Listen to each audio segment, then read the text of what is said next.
And here is the paper which bears his name upon it as well as mine. Neville Chamberlain is often remembered as the man who failed at diplomacy. He waved a piece of paper, promised peace for a time, and was wrong. For this, he's often mocked and used as an example that sometimes diplomacy isn't worth the effort. Today I want to talk about diplomacy. What does it actually mean? What does it do? And why do so many people misunderstand it? Recently, the word diplomacy has been thrown around loosely, sometimes as an insult, sometimes as an afterthought. But diplomacy isn't just a fancy word for avoiding conflict. It's a vital tool that has shaped history, and today I'm here to clear up some of the biggest misconceptions about it. At its core, diplomacy is about managing disagreements. If humans always agreed, there'd be no need for diplomacy. But let's be honest, humans love to argue. Whether it was cavemen squabbling over mammoth bones or world leaders negotiating borders, diplomacy has always existed in some form. A countless number of conflicts have been solved by effective diplomacy mediating different perspectives to reach a mutually beneficial outcome. The only problem being is that that's awfully boring. We like violence. We like big, bombastic battles with more soldiers thrown into the spectacular meat grinder we call battlefields. Our media is full of romantic takes on warfare, even the ones that claim to be more realistic. The truth is, the successes of diplomacy will never be as broadcasted or celebrated as a glorious battle. But that's sort of the point. A war prevented doesn't make for dramatic headlines, except for that one time. But it saves lives and ultimately built the world order which we continue to benefit from today. For now, at least.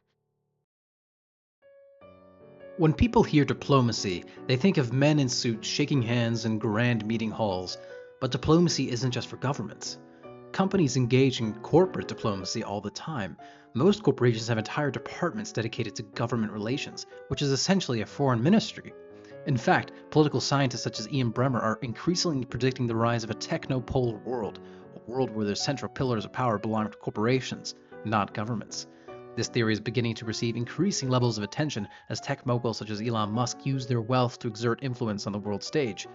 Due to the international nature of large corporations and the fact that we all speak the same language of money, Musk has so far been hugely successful in promoting his beliefs across the Western world. On a more day-to-day basis, companies are constantly involved in another form of diplomacy, lobbying, which is a social competition between corporations with the government as its judge, deciding who could influence them or be granted lucrative government contracts. Another example of alternative forms of diplomacy is sports diplomacy. It's played a role in easing tensions for decades at this point. For example, when the US and China used ping pong to open relations in the 1970s.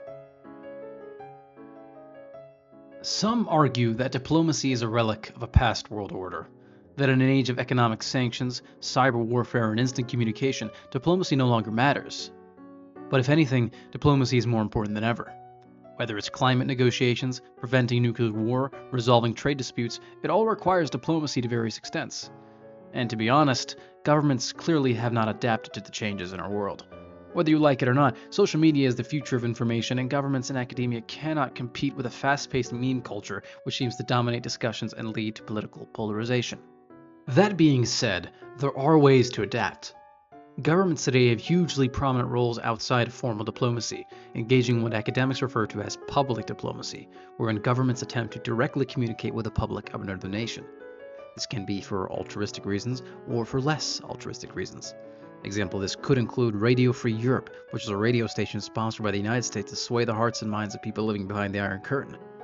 However, the less altruistic aspect is also very prominent, as we've seen with many of the Russian troll factories, which is producing disinformation and misinformation, leading to a destabilized situation in the Western world. We need to remember, even as international tensions rise, the most potent remedy to that is communication through effective diplomacy, making sure there are no misunderstandings or miscommunications.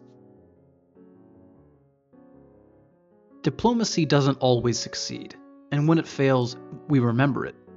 But for every failed peace treaty, there are countless quiet victories, crises averted, deals struck, wars prevented. The pen isn't mightier than the sword because of its potency as a weapon. It's mightier because it has the power to remove the need for the sword in the first place. What do you think? Has diplomacy lost its power? Are we entering a new era of realpolitik? Thank you for watching. See you next time.